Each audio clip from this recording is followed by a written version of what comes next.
Hi guys, welcome back to Man Up Outdoors. I have the great privilege today to be with Spencer Morgan here at Sportsmans Outfitters in Longview, Texas. This is very close to my hometown. I just live right down the road in Gladewater. Those of you who are from East Texas, you probably know where Sportsman Outfitters is, right here off of Gilmer Road, Highway 300 here in East Texas. So if you are in East Texas, you want to come by here and stop and meet Spencer and the crew here. They've been great to us at Man Up Outdoors over the last 4 or 5 years that we've been back in East Texas.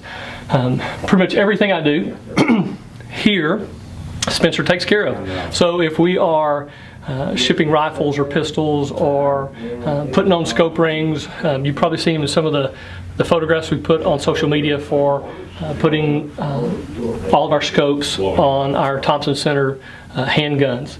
And so we're back today with Spencer because this is a project that Spencer and I have been talking about for a couple of years. You know on social media that I have been wanting a 10mm, and Spencer has been wanting me to have a 10mm. Oh yeah. And so it's been 2 years in the making. A couple of years ago, for the first time in many years, I was absent from SHOT Show, and it just happened to be the year that they released the Glock G40 MOS in 10mm. So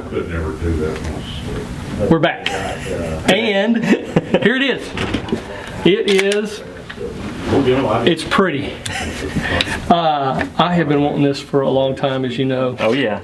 And the time has come. Now I'll tell you, I want to have Spencer tell you a little bit about the Glock 10. Now, over the last 2 years, the internet has been flooded. Social media has been flooded, especially if you're in the handgun world, with the 10mm. 10mm is making this comeback, if you will. I really believe that.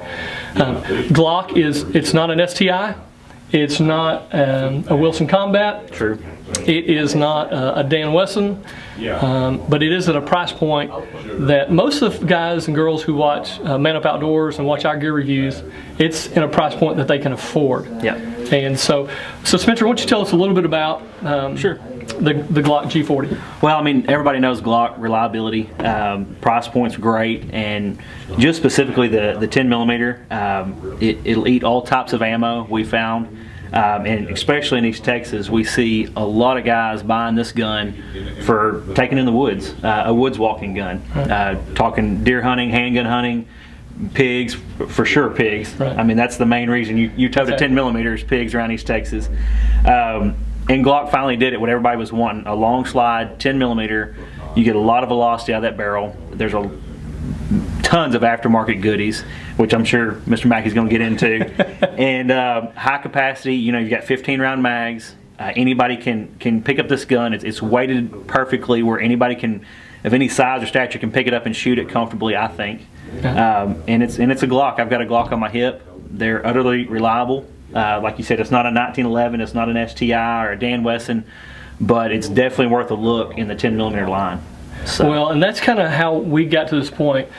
I had wanted a handgun that was not like my TCs. I mean, my TCs they're wonderful, out to 500-600 yards, but I wanted something that I could carry and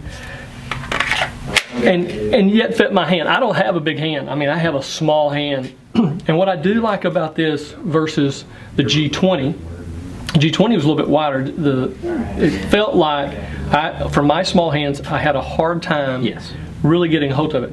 So this is narrowed up a little bit. Of course, as you know from all of the photographs online and all the social media that's been done, the videos have been shot, it comes with 3 or 4 different back straps for it, kind of get that dovetail look if you want it.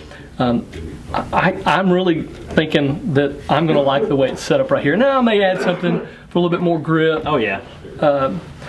But I know what you're wanting to see is you're wanting to see me take this to the range and put 500 to 1,000 rounds through it. But I have a surprise for you. It's not going to happen. I have shot the 10mm quite a bit, not this particular one. And one of the things that I learned quickly for me is that I want to do something a little different.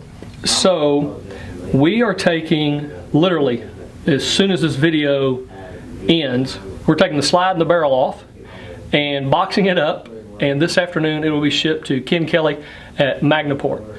Ken, as you know, has customized my Thompson Center 308. He did all the work on it. And so when Ken called me and said, hey, I hear you're wanting a 10 millimeter, I said, yes, sir. I've got it picked out. I'm going to pick it up. I said, what do you recommend I do? And he said, well, why don't you ship it to me and let me have a little fun? So Ken, it's coming your way, buddy. So we're shipping the slide and the barrel. We're going to stay right now with the factory barrel. Now, some of you are asking, okay, Kerry, there's tons of things that can be done to this. There's a lot of aftermarket stuff that can be done to this Glock 40. But our future vision for this particular handgun is a hog gun. It is going to be a hog gun. That's its intent. I may do a little deer hunting with it, but most of the time it's going to be a hog gun. So we're starting the paperwork process, hopefully here in the next month, for a suppressor. And I have in mind the suppressor that I want. I want the Silencer Co. hybrid. And so when we get to that point, yeah, we're going to determine what the best threaded barrel is for the Glock 40, and we'll put it in at that time. But in the meantime, I wanted to lighten the slide up a little bit, do a few things to the barrel. I will take it apart as I've done with all my Glocks. I carried a Glock 26 for years, and I carried my Glock 27 40 cal for a long time. And I took it apart, as many of you have, and with a little Fritz polishing and a towel, I worked all the internal parts. I was able to free up about a pound just by hand polishing it. So what Spencer and I will do today is we will do a trigger test on it, see where it's at right now, and I will post that information for you, and then we'll ship it off. We get it back. I'll do a little polishing, but the real video is going to be when it gets back. Oh yeah. And we're going to take it to the range and see what Ken from MagNaPort has done to it. And maybe I can get Spencer to go with me, and we'll sling a few rounds. So, can't wait. Can't wait, huh? Well, Spencer, I want to tell you, I appreciate it. Sure. Appreciate all you do for Man Up Outdoors and how you supported us over the last 4 or 5 years. And seriously, guys, if you're in East Texas, even if you're not, you can go online, Sportsmans Outfitters, and hook up with Spencer and the crew here, and support them as they support us. So thank you. Thanks for watching Man Up Outdoors. We'll see you back here next time. Take care.